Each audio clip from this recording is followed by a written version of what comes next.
Hello everyone, welcome back to my channel. आज की कहानी हमारी चींटी और टिंडे की।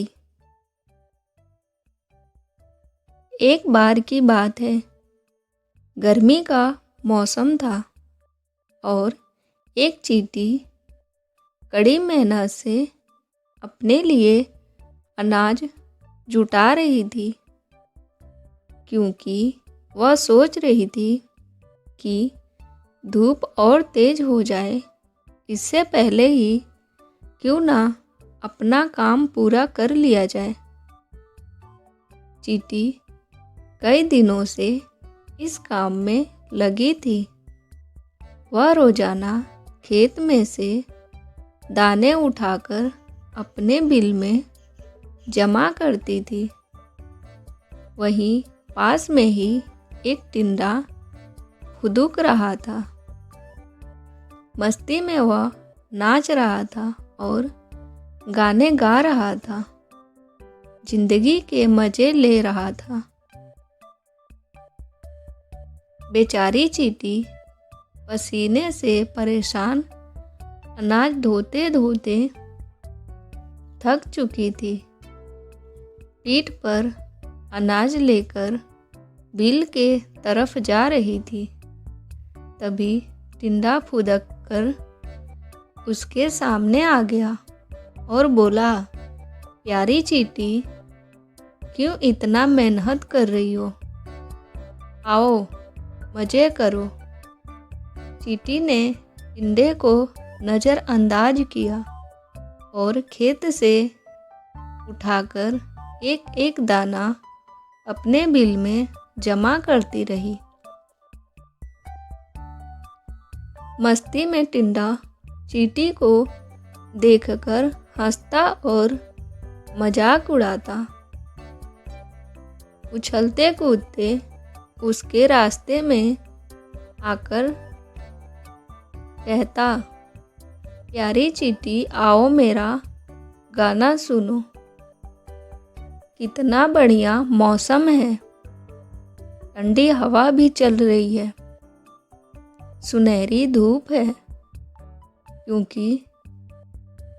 क्यों मेहनत करके इस खूबसूरत दिन और मौसम को बर्बाद कर रही हो। टिंडे की हरकतों से चींटी परेशान हो गई। उसे समझाते हुए कहा, सुनो टिंडे, ठंड का मौसम भी कुछ दिनों के बाद ही आने वाला है और उसमें खूब बर्फबारी होगी। कहीं भी अनाज नहीं मिलेगा। मेरी सलाह है कि अपने खाने का इंतजाम कर लो। लेकिन टिंडे ने उसकी एक भी नहीं सुनी। धीरे धीरे गर्मी का मौसम खत्म हो गया। मस्ती में टिंडे को पता ही नहीं चला कि गर्मी कब खत्म हो गई। बारिश के बाद ठंड आ गई। कोहरे और बर्फबारी की वजह से मुश्किल से सूर्य के दर्शन हो रहे थे। टिंडे ने अपने खाने के लिए बिल्कुल भी अनाज नहीं जुटाया था और हर ओर बर्फ की मोटी चादर पड़ी थी। भूख के कारण टिंडे तड़पने लगा। टिंडे के पास बर्फबारी और ठंड से बचने का भी कोई इंतजाम नहीं था। तभी उसकी नज़र चींटी पर पड़ी। अपनी बिल में चींटी मज़े से जमा किया हुआ अनाज खा रही थी। तब टिंडे को एहसास हुआ कि समय को बर्बाद करने का उसे फल मिल चुका है। भूख और ठंड से तड़पते टिंडे की फिर चींटी ने मदद की खाने के लिए उसे कुछ अनाज दिया।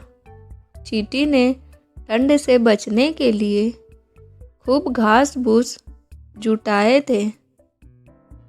उसी से टिंडे को भी अपना घर बनाने के लिए कहा। अपने काम को मेहनत और लगन के साथ करना चाहिए। उस वक्त भले ही लोग मजाक उड़ाए, लेकिन बाद में वे ही आपकी तारीफ करते हैं। हेलो, आगे और भी ऐसी कहानियाँ देखने के लिए प्लीज़ मेरे चैनल को सब्सक्राइब करें। बाय।